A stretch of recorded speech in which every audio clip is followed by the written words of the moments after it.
All right, you're welcome back. And right now we'll talk about education, which is the bedrock.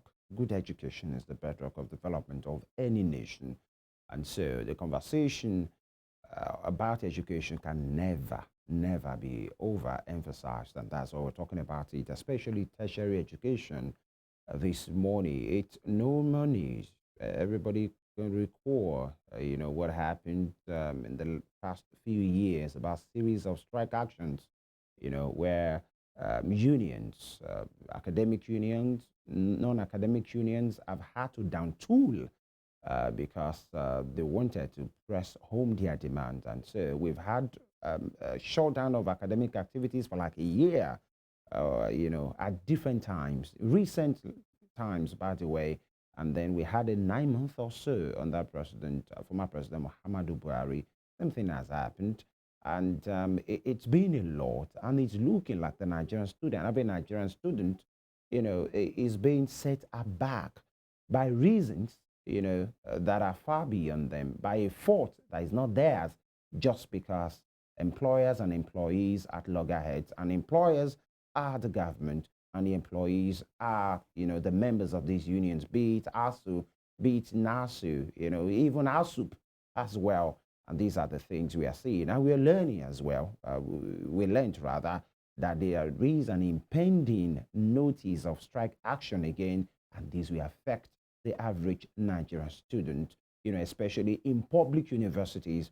And this morning, we have been joined by the first student, if I may use that particular word, the national president of the National Association of Nigerian Students, rather, NANS. He joins us. Comrade Lucky Emonefe, he joins us via phone this morning. Comrade, good morning. Thank you for joining us on Morning Spring. Comrade, can you hear me? Yeah, good morning. It's a pleasure to speak to you this morning. Thank you very much. We appreciate if I can just speak a bit louder. And just like I said, the conversation this morning is about the struggle of the Nigerian student. And we learned recently that your association, that's NANS, under your leadership, spoke, on this matter, and the parent as well, under the ages that they represent, spoke on this matter to say federal government at all levels, please do what you have to do. Unions, make sure you people find a solution. We don't want the unions to go on another strike. Can you just give us the reasons why you said it? Yeah, good morning, and good morning to listeners. You're You welcome. see, uh, industrial action at this period, especially in the academic calendar, it is not a good thing for Nigerian students. It has effect on their academic pursuits. So this is the reason why the leadership of NANS keep also advocating that ASU should go back to the negotiation table because if they go on strike, students will delay more in their academics pursuits. Those who ought to graduate at a specific numbers of years, there will be an extension. And you remember, we are equally aware that President Tinubu, during his campaign, said any student that is going on 4 years course will be 4 years course. Mm. The era of strike is over. So this is the reason why we are advocating for negotiation, because even when they strike, at the end of the day, everyone will still come to the negotiation table. Mm. So, and when two powerful people fight, the employer and the employee, you see, we, the students, are the ones to suffer. So we are appealing to ASU that they should go back to the negotiation table. Then we are equally appealing to federal government that they should listen to ASU and look into the request ASU is demanding. I think which is one of them is working conditions. You know, as a worker, if it's good, their working condition should meet up with the standard of living. So I think that is in a good direction. As regards the funding of our educational system, I think the government has responded positively to that aspect through funding of TED fund. I think in this administration, it was the highest since inception. So on the working condition, I think government should listen, because we don't want to experience setback in our academic pursuit. A classical example of what I'm saying is that currently you can see the section, people have completed their section, but UNIBE, University of Benin, is a little bit backward. What was the result is because of Asuu strike. So this is the reason why we're appealing that those who ought to graduate at a specific time should. So this is our position as leaders of Nigerian students. All right, comrade, recently you are quoted to have said, look at the issue of composition of governing councils for higher institutions in the country. Many people who have no job being put into such positions were included. Such sensitive positions should be for technocrats in the education sector and academicians. Why would the government not honor an agreement it willingly entered into? Honor an agreement you signed. However, we appeal to ASU members to also give room for mediation, and so forth, and so on and so forth. That was in a release signed by you recently. And one we want to say, two questions, comrade. Number one, you talked about the composition of, governing councils. One would say, is that really an issue? Do they really have a part to play in the day-to-day running of any higher institution? That's number one. Number two, what do you think the issues are really? Because you came into office, this year, not quite long. Have you had the time to sit down with the leadership of ASU or NASU, any of these unions, or the part of the government as well, to say, we are the Nigerian student, I represent them, I speak for them. What are these issues? Two questions, Comrade Lucky. Okay, quickly, I think on the issue of the governing council, we are strongly in line with ASU. The composition of the governing council is flooded by politicians. You see, the governing council play a vital role in the repositioning of our education sector. For a number of time, there is no governing council, which is not acceptable. We were with the ASU president during our workshop with TED Fund. Here, ASU said government have left our higher institution for more than a year without a body that makes policy. Only vice chancellor just take decisions.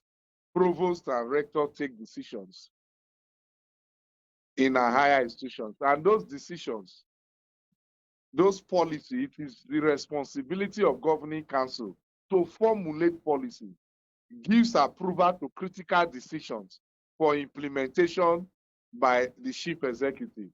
So when this does not exist, what beholds our higher institutions? The higher institutions bring out rules, regulation, policies that guide the running of an institutions, the behavior of students and all what have you. They equally take critical decisions as well too. And students are the future leaders. So the academic sector becomes very important, cannot be left without a governing council. ASU advocated for composition of governing councils. We were in that workshop together. To our greatest surprise, a governing council board was released and it was flooded with politicians. Why I say it has to do with people of technocrats is that so that we needed experience, we needed academic qualifications, and what the academic setting is talking about, so that they can contribute positively to it. When you bring military people to come and start making rules, policy in the academic sector, what views of our academic? I'm not saying that the military people are bad, no. There are areas they are fit in. So call academicians, those who have the needed academic qualifications and what the school system is talking about with the experience. They are the kind of people that are supposed to be in the governing council so that they can make policies, good policies for the running of our academic system. So this is our position, and we are in line with ASU on that position. Then as regards our relationship with ASU, ASU is our big brothers. They are our mentors. We are the mentees. We always partners together. When the opportunity avails itself, of course, we always go together. We are comrades. They are our senior, and we always support them in their genuine struggle.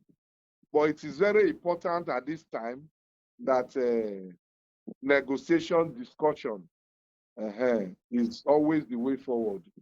So we are not encouraging industrial action like strike for total shutdown of our schools. No. We are appealing to federal government to give them a listening ear, while ASU should always have the initiative of negotiation, which is very important. This is our position. All right. And when the opportunity avails itself, of course, we will always fraternize with ASU. All right, Comrade Lucky. You are appealing to us to give the federal government more time, but then, you know, this agreement with the federal government, especially on the IPPIS, has been since December last year. That's what, 7 months. Someone will say that, you know, they've been given enough time. And also as regarding the governing governing board issue that you made mention of, one would say the only language that the government actually recognize is industrial action. Don't you think this is why ASU wants to go on this industrial action or are threatening to go on strike? I want to state at this junction that I think negotiation will bring a solution, because apart from total shutdown of our higher institutions, there are ways you can send warning to government too that can equally give them a little shift in their issues that will make them listen. There are ways, as comrade, there are ways.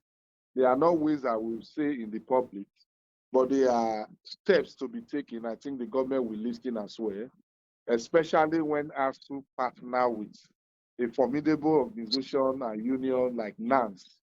Of course, we can send a strong message to government as well. And I think too, they will listen to such. So shutting down of our school will not be the only way which government can listen. No, I disagree on that opinion. Okay, partnering or collaborating with NANS as you speak so that the government can get this message in a strong way. Do you mean by protests, you know, students going out on the street to protest in solidarity or in support of ASU? Of course, you know, part of union activities and part of union way of driving home their demands, peace, you call it protest, we can call it peaceful demonstration. We know when NAS partner with ASU, of course, government will always listen. No government, no sensible government will want the students of a nation to suffer and those who are tutoring them to not to feel the good working condition of such people. We can partner with ASU. It's not what we are going to discuss in the public, but I know peaceful demonstration is equally part of the way of driving on the union's demand. So the leadership of ASU will can synergize together, have a critical meeting, and I think government will be doing it too. All right, I have 2 questions, but you know that in the past, some of these peaceful demonstrations, especially by students, did not really produce the desired results. So how are you sure that this one now will produce the desired result? That's one question I'd like you to answer before I move on to the next. I didn't get that. Okay, I'll repeat the question. I said, how are you sure that if there is a peaceful demonstration, as you call it, by NANS, like by the students, it will produce a desired result, knowing the antecedent of what we have had things like that before, where it didn't produce the desired result. So how are you sure that the peaceful demonstration that will be embarked upon by the students will produce the desired results at this time? Yeah, the peaceful demonstration can be in form of solidarity work. There are many solidarity and peaceful demonstrations by Nigerian students that are very peaceful, and it produced desired results, except it is hijacked by hoodlums and those people in the society who want to use that avenue to cause havoc. That's why in such situations, there are always security agencies in guidance of such peaceful demonstration or solidarity work.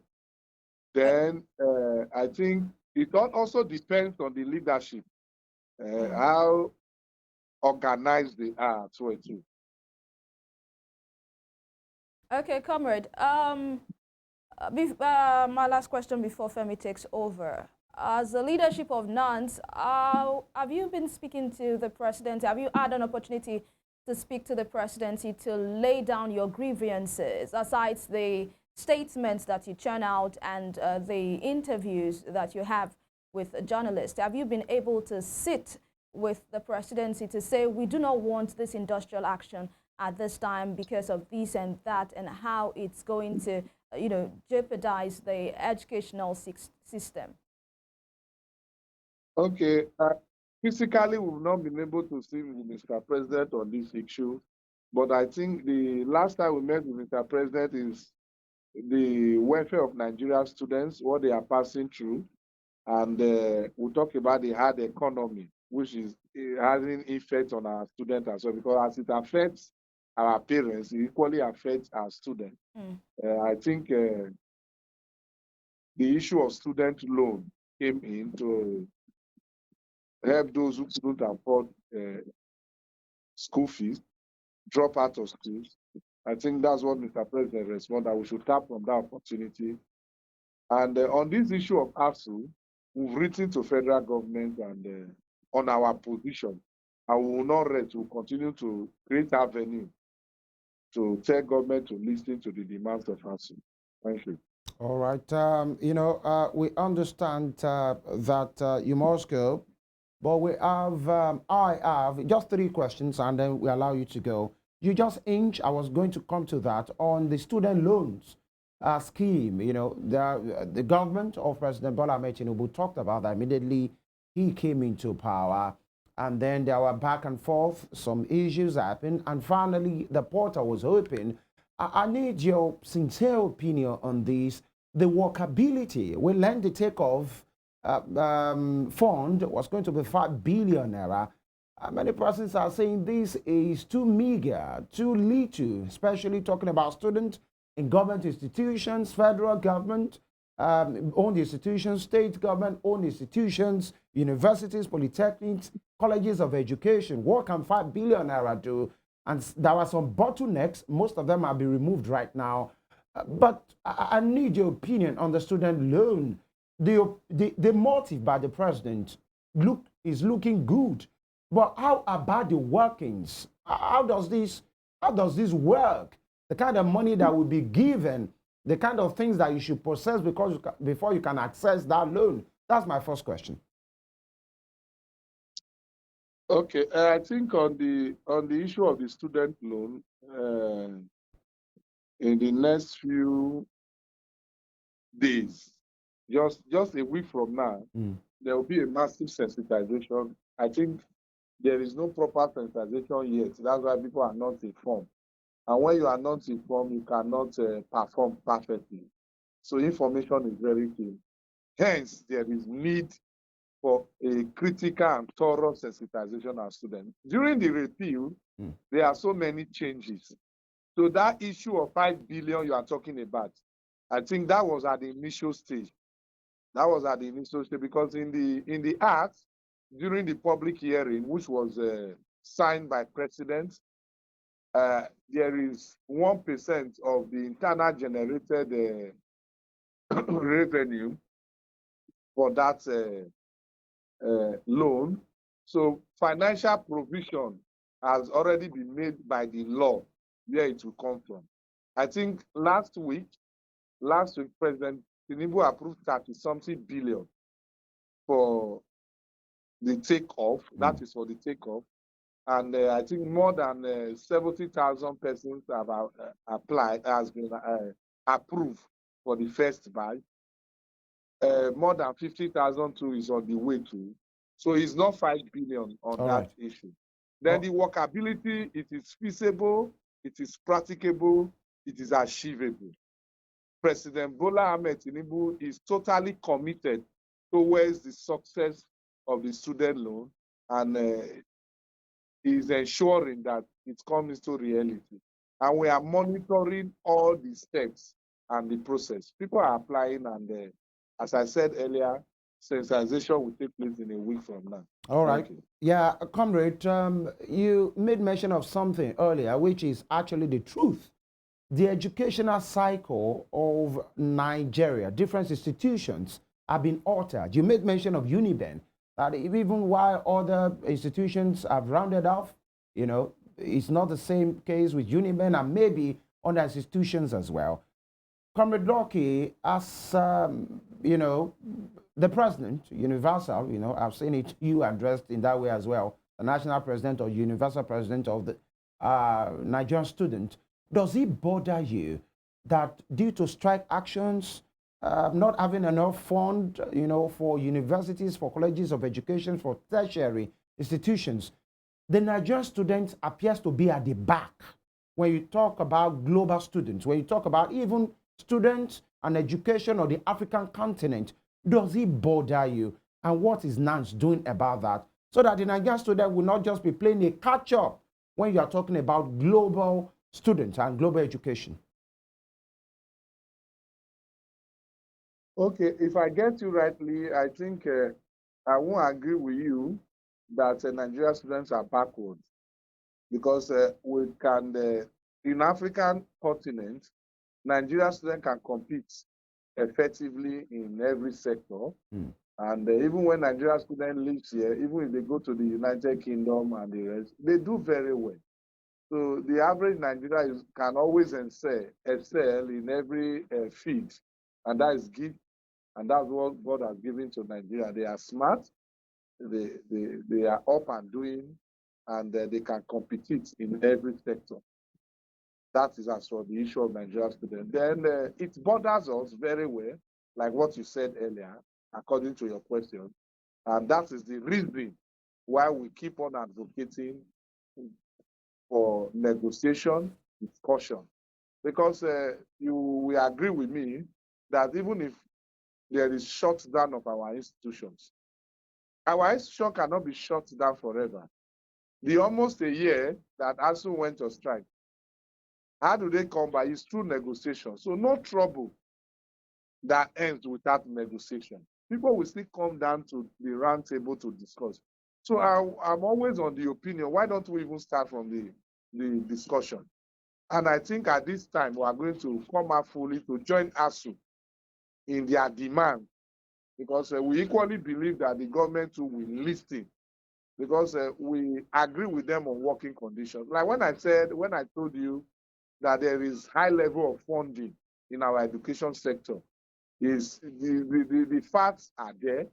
You can see the 600 something billion released for third fund. I think for the funding of our education sector, and third fund is doing very well, excellently well, in terms of welfare of students through building of hostels and other educational infrastructures. So as regards funding of the education sector, and if you look at the education budget, it is really high this time around, and we are happy with that.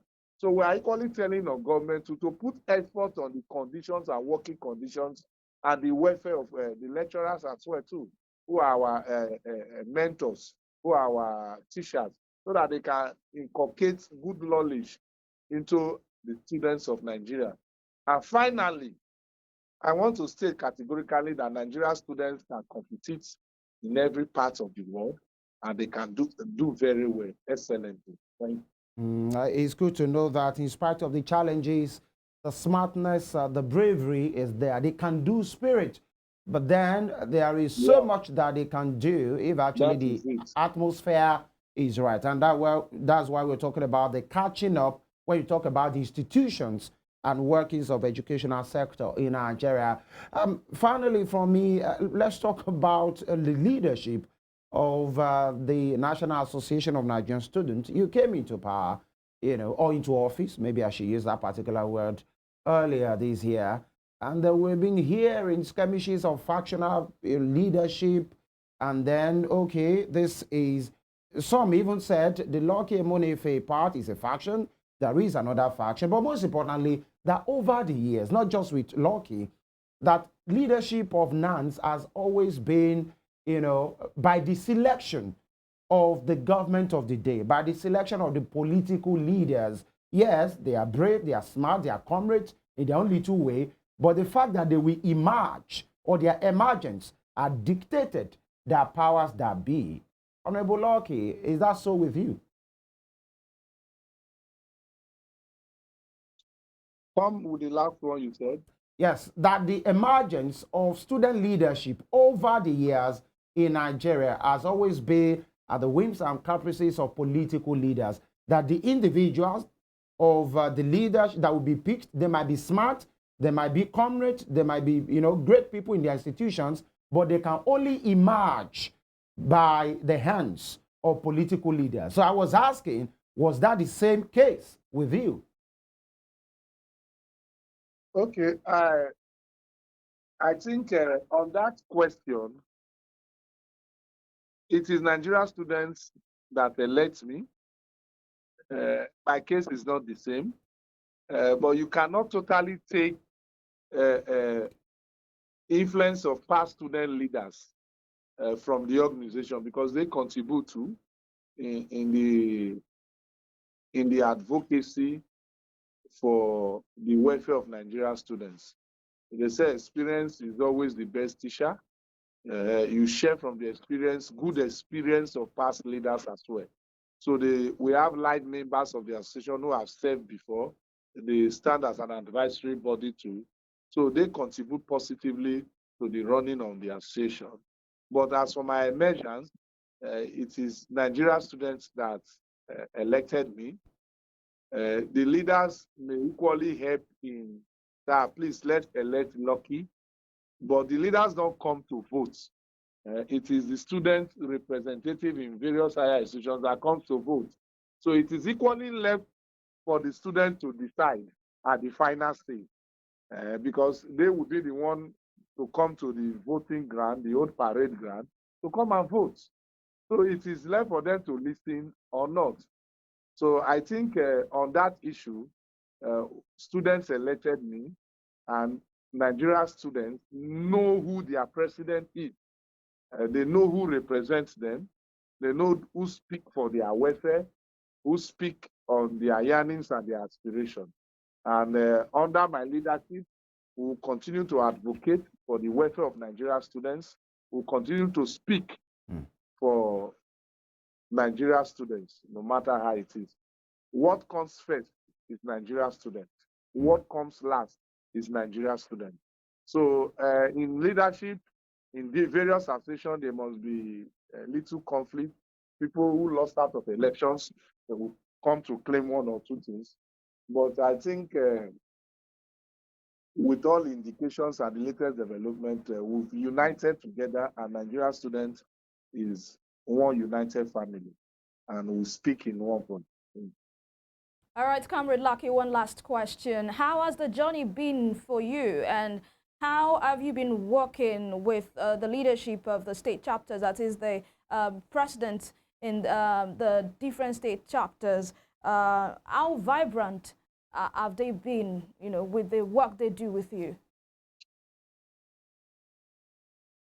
I think it's a great opportunity to lead over 40 million Nigerian students. Is a rare privilege. And NANS is structured in the sense that once a national call, the subsectors, they respond immediately. We have the zonal, we have the national, we have the zonal, we have the states who are the joint campus committee. Then we have the student union who are in charge of various campuses. So what we do, once we give out a circular to the zonal coordinators who are in charge of the 6 geopolitical zones. They disseminate the information directly to the states under them. Then the states will call their union, that is various higher institutions together, and information is disseminated. And the chain of leadership it runs that way. So once we give command and we give directive, right from the campuses, they do that. During my campus tour, whenever I arrive at any schools, any state, they are always excited because issues that concern Nigerian students will equally be tailored. And first, when we get to campuses, there's what we call the campus reports. We get what are the challenges are they facing. So those one is directly with the union. And any state I am, the first point of contact is the one in charge of the state, which is the chairman of the state, who were able to call the union together. Then we have meetings. So we've been doing very well, and information has been going very well on the issue of Nigeria today. All right, I would like to thank you especially, Comrade Lucky Emonefe, the president, universal president, as Femi said earlier, of the National Association of Nigerian Students. Thank you so much for your time, for your thoughts, for your submission. We sincerely appreciate you. And I am tempted to say greatest Uniben. I'm a Uniben alumnus myself. Great Uniben. Thank you. All right. All right, thank you. Yeah, we wish you all the best. It's my pleasure. Yeah, thank you. All right, and you know, I know you'll be tempted to do that. That's why I didn't want to think about that. I yielded to the temptation. But it's a good one to note that yeah, he has stated the side of the Nigerian student that he speaks for, that he leads, is leading right now, and that the last thing on their mind will be an industrial action. But you know how it is in Nigeria. Sometimes whenever it sounds like it, sometimes whenever it looks like it, most of the times, that's it. That's it. And it's a sad one that some of these things, we see it coming. And then you see that the people who are supposed to be involved kind of look away until it gets to the last week, just few days before that thing will, you know, degenerate. And then you see people scampering, and then you see people, leaders, you know, speaking of these issues. You want to think with the time that the Nigerian students have lost in the past, almost 2 years, in the last 5 years, you would think we should not hear anything like that. But here we are again. But then it's good that we're speaking to these issues, and the Nigerian students are not having these as well. We'll take this short break. We will return. It's still Morning Spring on Western Spring Television. Let's remind you that you can always be a part of this program by logging on to our social media platforms on X, on Instagram, and on Facebook, particularly on our YouTube channel at Western Spring Television. We'll be back.